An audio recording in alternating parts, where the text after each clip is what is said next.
قرآن پاک کی آیات دیکھیں آپ شروع سے آخر تک، کئی آیتیں ایسی ہیں بظاہر آپ دیکھیں گے نا، دو آیتوں میں آپ کو ٹکراؤ نظر آئے گا، ایک آیت میں کچھ فرمایا جا رہا ہے، دوسری آیت میں کچھ ہے۔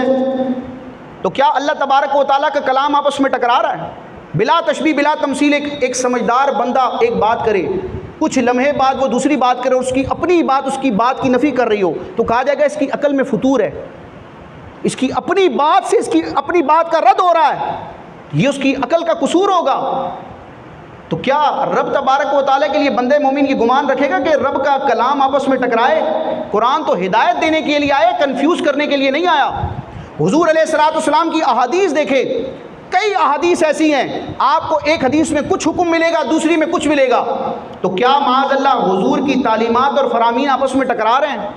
کیا دین انتشار پیدا کرنے کے لیے آیا ہے، کنفیوز کرنے کے لیے آیا ہے، بھٹکانے کے لیے آیا ہے؟ نہیں، بلکہ قرآن کی کئی آیات آپس میں، نبی کریم علیہ الصلوۃ والسلام کی کئی احادیث آپس میں بظاہر ہمیں ٹکراؤ کے ساتھ نظر آتی ہیں، لیکن ان میں حقیقتاً کوئی ٹکراؤ نہیں ہوتا۔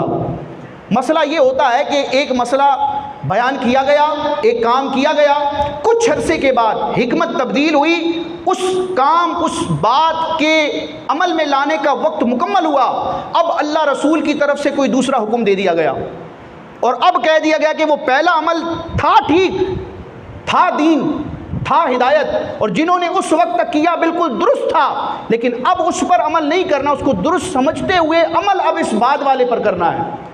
اس کو علمی اصطلاح میں، ٹرمینالوجی میں ناسخ منسوخ کہا جاتا ہے۔ اب دیکھیں قرآن سے پہلے جو آسمانی کتابیں نازل ہوئیں وہ حق تھی نہیں تھی؟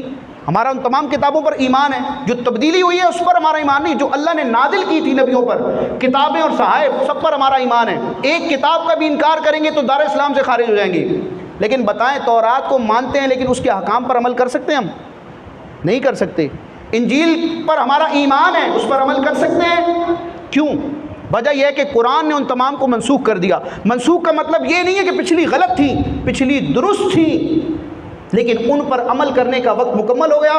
اب قرآن نے آ کے بتایا کہ وہ درست تھی۔ قرآن تو پچھلی کتابوں کی تصدیق کرتا ہے، لیکن قرآن پر ہی عمل کرنا اب ضروری ہے۔